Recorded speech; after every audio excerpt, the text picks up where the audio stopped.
Welcome to a new episode from Perfect English Podcast. Today we're going to focus on vocabulary and we're going to learn words we can use to talk about romance, marriage, and divorce. Now we will read the story of Darren, who is going to tell us about his own story of romance, marriage, and divorce, and we're going to learn keywords while we are listening to his story. So let's start with romance. I had my first date when I was 16, and it was terrible. I took a girl to the cinema, but she didn't like the film and looked bored all evening. It was a bad start. Then when I was 17, I went out with a girl for 3 months, but we broke up when she met a boy who was 2 years older than me and had a car. My first serious relationship was when I went to university. I got to know Melanie because we were on the same course. At first, we were just friends. Then we started going out with each other. And after a few months, we realized we were in love. We got engaged a couple of years after we left university, and then... Now I'm going to cut that here before we move to the marriage part and go back to see the key words he used in his story to talk about the romance part of his relationship. Now we will start with what he said first. He said, I had my first date. Now date can obviously be used to talk about the date of today, like today, June the 3rd. But when you have a date, it is like an appointment, but an appointment is with a doctor or with somebody that you do not have a romantic meeting with. A date is a planned romantic meeting, and you say, you have a date. So for Darren, he had his first date when he was 16. That went terrible. The girl didn't like it. It was not the perfect start he was looking for. But then he had a chance another time when he was 17. He said, I went out with a girl for 3 months. So here it's not just going out with a girl for one time. You can go out with somebody for a period of time.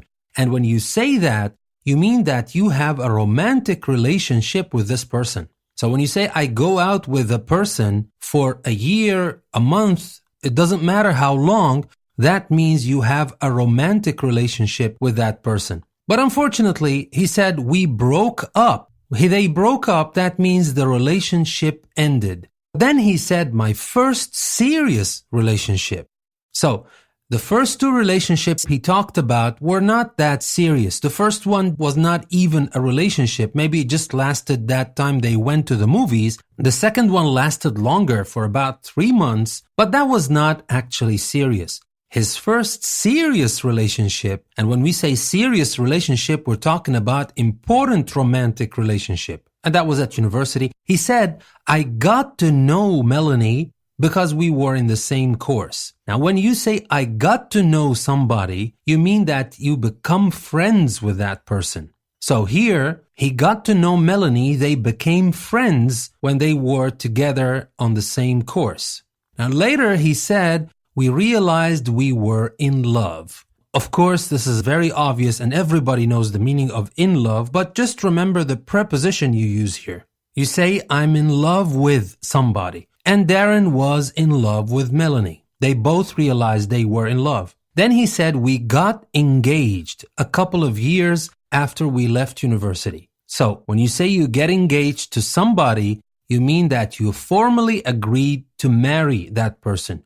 You usually propose, that person agrees, and then you formally agree to marry. So he got engaged a couple of years after they left university. Just a quick note about a couple of years. A couple of years might seem to you that it's exactly 2 years because it's a couple, but it's not exactly 2 years. Sometimes it's 2 or perhaps 3. So it is an approximate number. We say, I'll meet you in a couple of hours. A couple of hours is not exactly 2 hours, 120 minutes. It is not an exact period of time. It is an approximate. It's usually 2, that's true, but sometimes it is 3. So he said we got engaged a couple of years. They were engaged for 2 or 3 years. So that was the romance part of Darren's story. Now we will move to the marriage part of his story.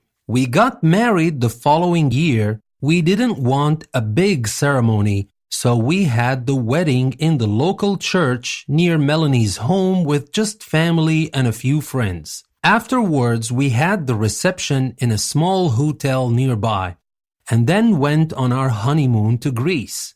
So I'll stop here again before I move to the children part and hear the marriage part of Darren's story. He said we got married. Now obviously you understand what married means, but look at the expression we use. We say we got married. We became husband and wife officially. But we say we got married. We don't say we married. When you want to mean we became husband and wife, you have to use get married. So the first word we focused on here is got married or get married, obviously. Then he said we didn't want a big ceremony. Now the ceremony is an important public event for any occasion. It is not always related to marriages. Ceremonies could happen for any other reason, but it is important and it is public and it is usually big, as he said. So they didn't want a big ceremony. They had the wedding in the local church. Now the wedding is the ceremony when people get married. And this is the official ceremony. Now it depends on the traditions or the religion. It could happen in different places. In their case, it happened in the local church. This ceremony when people get married, the wedding. And then he said, afterwards we had the reception in a small hotel nearby. Now the reception is simply the wedding party. And then he said, we went on our honeymoon to Greece. Obviously, the word to focus on here is honeymoon. And that is a holiday just after getting married. Now, before we move on, I just want to focus on a couple of things. And these are common mistakes people make when they use some of the words we learned here. We said she got to know Darren at university. That means they became friends. People sometimes make the mistake by dropping got and using only the verb know. So they say, for example, she knew Darren at university. Well, she knew Darren at university is different from she got to know Darren at university. She got to know Darren at university. That means they were friends. If you just say she knew Darren at university, it's just like you know the person. Maybe she's never talked to that person. Maybe she just knew that that person was Darren, that's all. And it is not usually used. So we use get to know in this situation, not know. Now the other thing I want to talk about is get married. Usually people make the mistake of using the wrong preposition with get married. They say she's getting married with Darren next year. Well, it might seem logical because with can mean that two people together, but this is not the preposition we use with get married. We say she's getting married to Darren next year. And it works as well with getting engaged. We say getting engaged to somebody, not with somebody. And now let's move to the third part of our story, and that is the children part. Just over 3 years later, Melanie got pregnant. And our first child, Cal, was born just 2 days after our 4th wedding anniversary. We had a big celebration. Now, obviously we know getting pregnant is to be with child, and we have another word that is the wedding anniversary. Now, the anniversary, or especially the wedding anniversary, is the day that is exactly 1 or more years after an important event. In this case, it is the same day they got married, and that was their 4th, so they got married 4 years earlier. And the last word I want to focus on here is the big celebration. Now, the celebration is a time when you do something you enjoy because it's a special day. And the verb to use with that is to have. When you have a special day, maybe because you graduated or you were promoted or something special happened to you, you may have a big celebration. And now we come to the sad part of the story, and that is divorce. Things started to go wrong when I got a job as manager of a sportswear company. I was working 6 days a week and I had to do a lot of traveling. It was difficult for Melanie as well. She was working during the week, then at weekends she was often on her own with 2 young children. I felt I couldn't give up my job, and in the end Melanie decided to leave me. The following year we got divorced.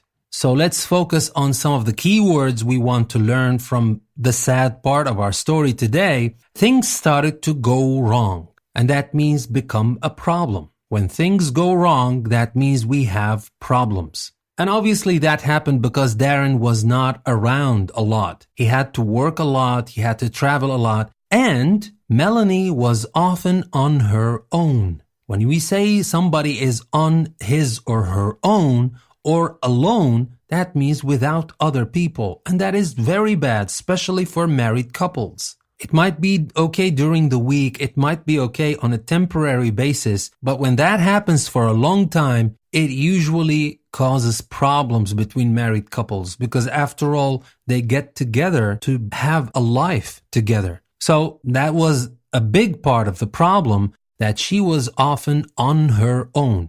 And notice the expression we say here, on her own. That means without other people. And now for the next key word, I felt I couldn't give up my job. Now, to give up something, in this case, his job, Darren's job, means to stop doing something. Now, maybe it was a solution if he gave up his job, but God knows, maybe if he gave up his job, other problems would arise. We don't know exactly what happened to him, but we know what he decided. He felt he couldn't give up his job. He couldn't stop doing his job. And in the end, Melanie decided to leave me, and to leave me in this context means to stop living with me. So Melanie stopped living with Darren. We can use leave in other situations like it's time for me to leave, and that doesn't mean that I don't want to live with you anymore. It depends on the context, but when you talk about a couple and you say that she left him or he left her, that means they stopped living together. And the last thing is the following year, we got divorced. And when we say we got divorced, that means the marriage officially ended. So that was the story of Darren. The story had good moments and bad moments, but for us, we learned a lot of words we can use to talk about romance, marriage, and divorce. I hope you learned a lot of new things from Darren's story and the words we focused on today.